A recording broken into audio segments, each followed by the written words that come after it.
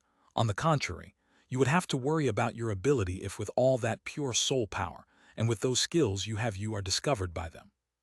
The reason why Bai Zemin had left without drawing anyone's attention and without telling anyone was because he temporarily wanted to keep the matter of the pagoda a secret, as this was possibly his most important asset, even more than his own strength from a certain point of view.